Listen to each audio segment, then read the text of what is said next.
Hello Saidia et bienvenue dans cette nouvelle vidéo où nous allons explorer l'univers de Waven. À l'origine de Waven, il y a Toth ou Anthony Roux, PDG de Ankama et fan d'histoire. Afin de comprendre cet univers qui est sur le point d'émerger, nous avons fouillé dans les tréfonds d'Internet et Toth a laissé quelques indices sur un blog qui nous aiguille sur la fin de l'ère Wakfu. En effet, les différentes ères et donc les différents jeux de Ankama sont ponctués par des catastrophes notables qui vont définir le début d'une nouvelle ère. Waven n'échappe donc pas à la tradition, sauf que jusqu'à la saison 4 de Wakfu, nous n'avons aucune information sur la catastrophe qui mène à l'ère Waven. Ou peut-être que si. Nous allons explorer les trailers de Wakfu, les images de Waven, les jeux Dofus, Wakfu et évidemment le blog de Toth afin de déceler le mystère qui se cache derrière cette catastrophe. La fin de la quête de l'héliocalypse sur Dofus révèle une machination de la mère des sept mères, ou Elsbeth, la mère des ravageurs, qui est aussi la sœur de Rouchou, éliminée par celui-ci, mais coincée en externam. En effet, celle-ci aurait offert aux cavaliers de l'héliocalypse le moyen d'asservir la conscience du monde des 12 afin de prendre possession du dieu de la mort et revenir parmi les vivants. Cette machination, bien que déjouée, mènera à une catastrophe dans le futur, moins important qu'elle aurait dû être, tout ceci grâce à la conscience du monde des 12 présent, qui a transmis une partie de son énergie à la conscience du monde des 12 futur, évitant ainsi le pire.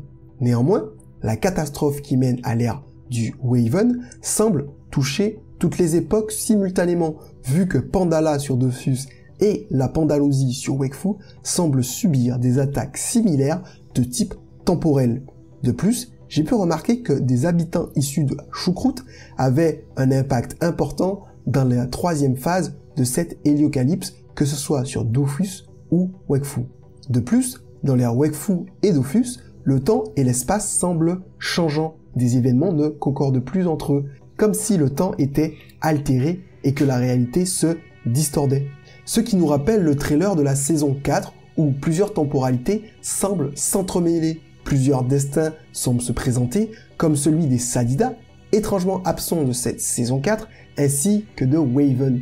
C'est à se demander si le dieu Sadida et ses adeptes ne se seraient pas sacrifiés pour sauver le monde des 12, mais cette fois-ci, définitivement, rien de la carte Sadida et ses adeptes. Une question qu'on est en droit de se poser vu la totale absence de ce peuple pourtant iconique de la suite du monde du Cosmos.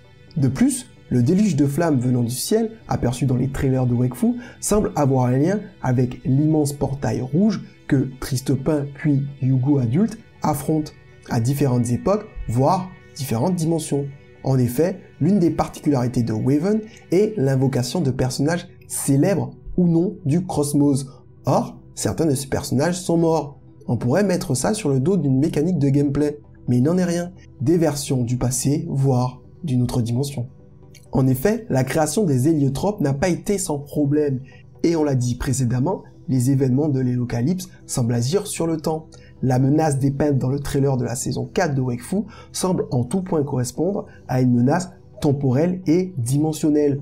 Durant l'ère du Wakfu, plusieurs lignes temporelles ont été avortées ou détournées, comme par exemple avec Nox, le compte à rebours dans Dofus, et même des failles de l'espace-temps dans Dofus Touch.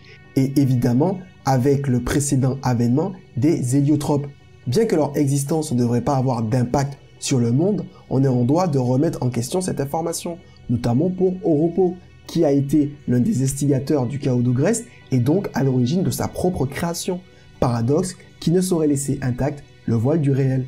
Le temps et l'espace sont donc en danger, tout comme les diverses dimensions de poche, ou plus grandes, que le monde des 12 possède. Les dimensions divines et même la choucroute semblent menacées par cette entité qui semble venir pour remettre les compteurs à zéro.